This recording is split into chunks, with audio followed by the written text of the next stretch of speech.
मत कहो आकाश में कोहरा घना है, यह किसी की व्यक्तिगत आलोचना है।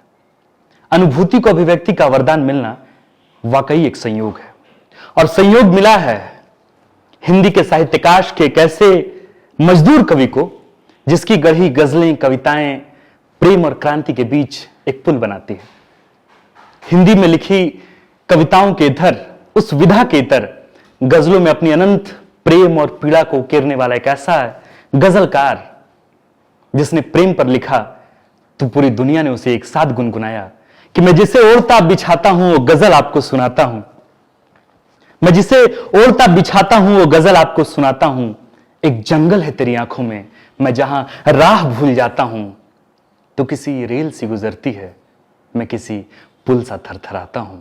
तो किसी रेल सी गुजरती है, मैं किसी पुल सा थरथराता हूं। पर यही गजलकार जब विरोध के रुख को अख्तियार करते हैं तो बच्चे बच्चे के जबान पर उनकी लिखी गजल की उपस्थिति इस बात की तस्दीक देती है कि दुष्यंत की आत्मा आज भी जिंदा है। यह कहते हुए कि हो गई है पीर पर्वत सी पिघलनी चाहिए, इस हिमालय से कोई गंगा निकलनी चाहिए। आज ये दीवार पर्दों की तरह हिलने लगी, शर्त लेकिन थी कि ये बुनियाद ही नहीं चाहिए। और मेरे सीने में ना सही तो तेरे सीने में सही, हो कहीं भी आग लेकिन आग जलनी चाहिए। तो आज मेरे सबसे प्रियतम कवि दुष्यंत कुमार की जन्मतिथि पर अभिवादन स्वीकार कीजिए पाताल के पर्याय आकाश आनंद का। इससे पहले कि मेरी आत्मा से प्रस्फुटित होती हर बोली दुष्यंत के गजलों की आत्मा को आवाज देने लगे, आइए दुष्यंत के जीवन की यात्रा वृत्तांत पर कुछ ज्ञान बांटते हैं। दुष्यंत कुमार त्यागी का जन्म 1 सितंबर 1933 को उत्तर प्रदेश के राजपुर नवादा गांव में हुआ।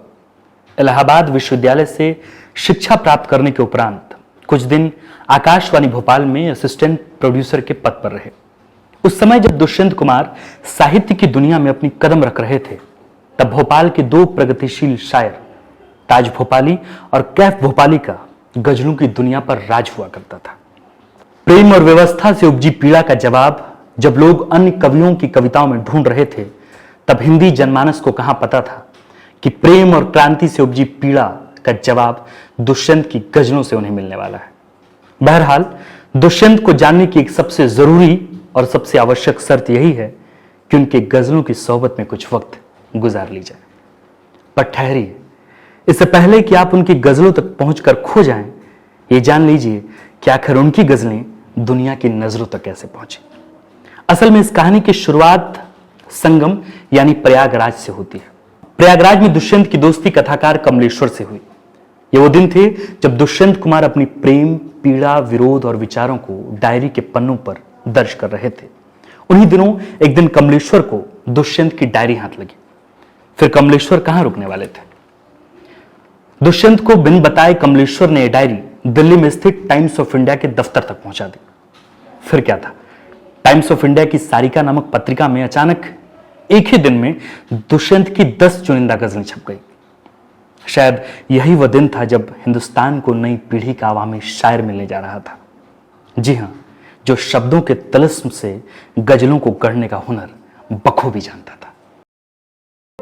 विवेकानंद विद्या मंदिर स्कूल एक CBSE affiliated English medium coed school है।